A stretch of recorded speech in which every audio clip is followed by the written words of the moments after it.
let's start with the upset. Let's start with Washington in Detroit.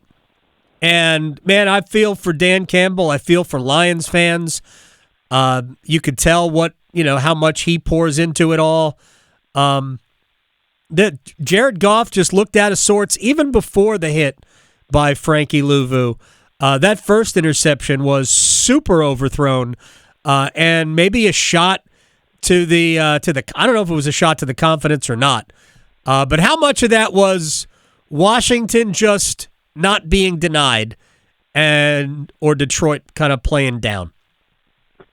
Yeah, I mean, I think it was probably more Washington than it was Detroit. Detroit wasn't perfect, and I do think they came into that game and just really every game since those injuries started piling up, knowing that they had to be hyper aggressive on offense.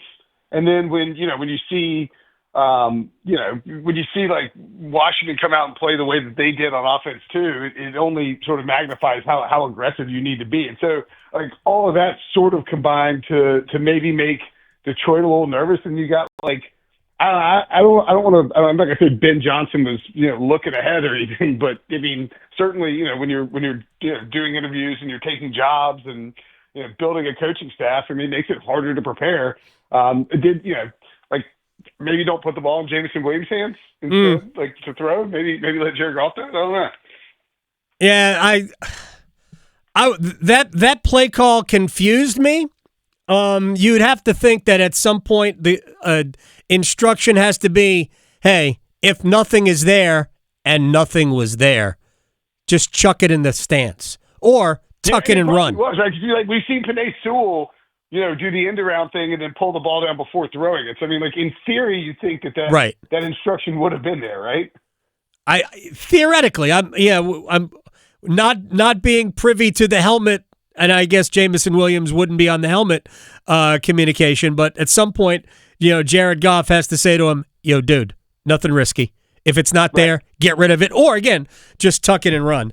And look, it's possible, too, that, Jaden Daniels is just the truth, and this Washington team is and look, I think Dan Quinn too. This is a guy that was sort of treated as the retread coach. He flopped out in Atlanta, but I mean he had the Falcons a half away from winning the Super Bowl with a 28-3 lead, and it's just Tom Brady's warlock voodoo that brought him back. And then you look at the job that he did, coaching of the defense in Dallas, how patient he was, going to find his job. This just might be a really good coaching and quarterbacking combo that they've got in Washington. It's unbelievable, by the way.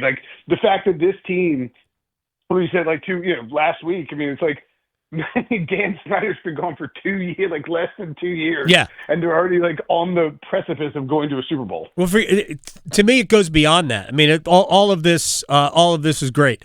But the fact that they have gone from, not from where they were as a team to where they are potentially going as a team, but as an organization, how you could go from being like Darth Vader to Luke Skywalker in such a short period of time. I mean, they are potentially I'll just use the term America's team with the way they're fun offensively.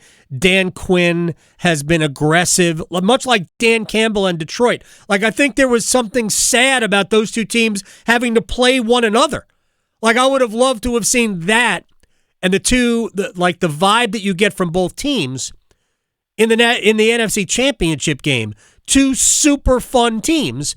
And I'm not saying the Eagles aren't fun. I'm not here criticizing that, but it's clear Detroit's got a vibe that everybody can get behind. And I think Washington also has that vibe now.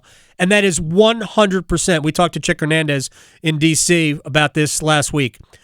It's 100% due to the ownership change. Yes, Dan Quinn is a huge part of it. Yes, Jaden Daniels. That's the football part of it. But the vibe part of it starts with ownership, which allows all of that other stuff. And I think you can even take it a step further and say that, you look at, and I wrote this for CBSSports.com. It's up on the site now. It came up yesterday, but it's Ben Johnson picks the Bears. goes to the Bears, and we can talk about that if we want. But like, one of the primary reasons he didn't go to Jacksonville or didn't want, it was like the tiebreaker is basically Trent Baalke, the GM there. And I think, and bringing that back to Washington, in Washington you have ownership, a front office, Madden Peters, who's done a great job in his first year, a coach in Dan Quinn, who's done a great job in his first year, and then the quarterback. And it's like, I mentioned this last week, but all four of those pieces, like being in sync, being in line, being in place is massive for an organization and for, a team that is, has been wandering in the desert of bad football for so long. And you had all these, when you had Dan Snyder there, you had Bruce Allen, you had all these different coaches, you had players who could circumvent the front office and the coaches and talk to the ownership. And it's just like putting all of that stuff in place, and it's not easy to do, but it's like the process that they utilized in Washington to find the right people and to put the right people together. I mean, it's just bearing fruit like immediately. Yeah, no, it's a great story. Detroit couldn't stop them, so they've had enough injuries on the defensive side of the ball. Yeah, I mean, that's just like the bad luck that is football. Right. You win all those games and you get to the playoffs and you're just decimated on defense, and you go up against credit to Cliff Kingsbury. Called a great game. He did. Called a great game plan. He absolutely did. He declined to interview, and goes out there and they dominate. So like, yeah, I mean, it just sucks for Detroit because these windows are, their window's still open. I mean, you lose your OC, maybe you lose your DC, but you still. Oh, they're going to lose Aaron Glenn. I mean, it sucks for him. I think he's going to take the Jets job, but because I think that's where it's headed, based on everything I've read. The Jets have only had two interviews with one coaching candidate, and it's him. They've interviewed everybody on the planet. They did, which is fine. Have you? I didn't want to. Woody Johnson's not a great owner, so I turned. No, he's terrible. Down. Did they ask you? I mean, it's ridiculous. Look, as a recovering Jets fan, I said weeks ago, Aaron, don't. You're too good. You're too good to get that Jets all over you. Go to the Saints. Heck, go to the Bears. And the Bears are no prize as an organization either. But, two things I think that, to me told the story. The interception right before the half that Goff threw, which was an underthrown ball, unfortunately. The ball, maybe, it was a little underthrown, but maybe it should have been thrown sooner more than it was underthrown. And the jumping, the 12 men on the field on fourth and 2 or whatever it was, those two things really conspired. Let me get to the game that, was just unbelievable. I feel bad for Lamar Jackson, but he wasn't wrong. The turnovers in the beginning of the game matter too. And the fumble and the interception, while the first interception didn't lead to points, the fumble did. And you just can't give away possessions, and that's what they did. Well, if you look at even the four teams who advanced, Washington, Philadelphia, Buffalo, and Kansas City all had 0 turnovers in their divisional round games. And there's how bad did we lose that game? The stats out there, like the metrics, where they take the EPA per play. They take did you play better than the team you lost to? And all four of the teams that won those games actually probably should have lost if not for the turnover differential. And that was really everything for those games, and particularly for the Ravens. You talk about the Lions too. It's when you get into these single, playoff matchups, football's a funny game. The ball bounces weird ways. And if you get the bad turnover luck, or if you commit turnovers, if you make those mistakes, the line is so fine between winning and losing. It's like 2 or 3 plays, right? Yeah. And, when you make those mistakes and when you turn the ball over at a higher rate than maybe you did during the regular season, it's going to lead to way more variance and make it way less likely that you advance. Look, Buffalo had a big lead. We can't pretend that it didn't matter. Like the Lamar stuff where it's like, I saw it's pretty funny, but it's like, look, it's It was like a Superman joke, but he was had a shirt on that said "regular season man," right? Which is just unfair, I get it. I get the hot takes that Lamar can't close in the playoffs. I just think it's when you look at the AFC in particular, for the next 10 years, you have to getting through the playoffs involves probably playing in Buffalo or Kansas City or both of them or in Baltimore. Yeah, and it's just hard. It's been like that with Brady and the Patriots for 20 years, and now it's somehow worse. Yeah, and it's important to only have to play one of those games. Yes. Right? Yeah. So Kansas City will only have to play one of those games. They played both of them this year. They lost in Buffalo. They won barely at home on opening night against the Ravens when Isaiah Likely's toe was just out of bounds. Really. Yeah, exactly. It was barely. But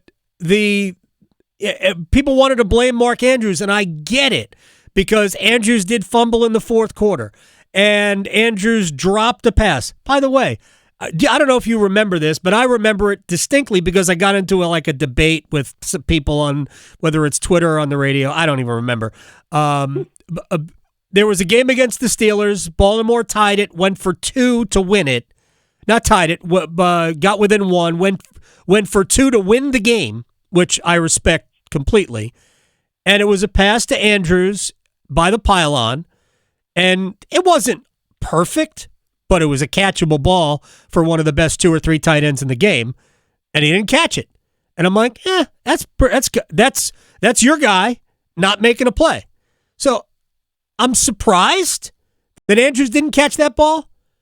But I kept thinking about the other opportunity that he had. It wasn't even about the fumble.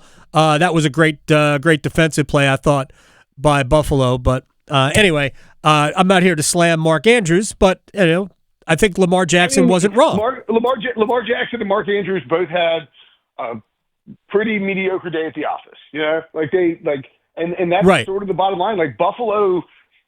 Buffalo has I think it's interesting. Josh Allen last year led the league in turnovers. People were ripping him. He loses his Stephon Diggs, and then but they are playing a smarter brand of ball this year. Josh Allen in particular, sort of staying maybe more within himself instead of trying to do as many superhero things. And I think the result has been, maybe you don't have quite as many downfield explosive plays. I think the offense was a little conservative, but they didn't have those huge mistakes that the Ravens did. And, it's don't fumble the ball. Don't fumble if you're Lamar. Don't, and then don't drop the 2-point conversion. And maybe we're talking about a different game. Well, yes. Here, I would like to point this out. On the drive that made it 21-19 and Baltimore went for 2, which was essentially Derrick Henry crushing Buffalo's defense. How on this planet, when you've just hot knife through buttered all the way down the field, handing the ball to Derrick Henry, how did they not hand it to him on the 2-point conversion? I thought it was the easiest call in the world. And look, Lamar Jackson, it was a good defensive play also by Buffalo. I feel like you bailed Buffalo out on that play. They could not stop Derrick Henry. Why didn't you hand it to him again? Yeah, you can definitely make the case that anytime you're inside the 5 and you've got one play to try and tie the game up, you go to Derrick Henry. I don't have a problem with that. I don't love running the football in those 2-point conversions. And we saw Buffalo try to run. Or maybe it wasn't. No, I thought that I just think if you run the ball, there is just a chance. If you pass the ball, you sort of have, especially when you have Lamar passing, you sort of have 2 opportunities, right? Where you can roll Lamar out if he's got the look, throw it. If not, take off sprinting for the pylon. So that's. I tend to side on the pass a little bit on the 2-point conversion, but if you pound Derrick Henry up the middle and if you feel like you can move, Buffalo played really well. I thought not on that drive. The game on defense, yeah, it's on that one drive. 68 yards on that drive were Derrick Henry running the ball. Yeah. I just didn't understand. But anyway, I thought going for 2 late third. I think it was late third quarter was fine there. I know people's like, stop chasing points. I thought that with the weather, you just don't know how many more points are going to be scored in the game. I thought it was a good idea to do that, and normally I'm against it. But anyway, it was fun. Real quick, Buffalo going to do it in Kansas City? I think so. Okay. Kansas City slightly favored. Andy Reid said, he's like, I'm sure Buffalo's favored. You know, it's like, they are. Andy, come on. Like, get out of here. It's same stuff Belichick and Brady used to do. KC is slight favorite. I think Buffalo finds a way to win. Washington at Philadelphia? Give me the Commies.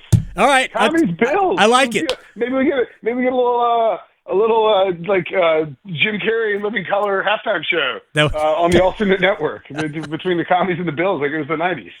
Oh my gosh. All right, I got to run, man. I'll talk to you later. All right, buddy. See ya. Will Brinson here on the Adam Gold Show.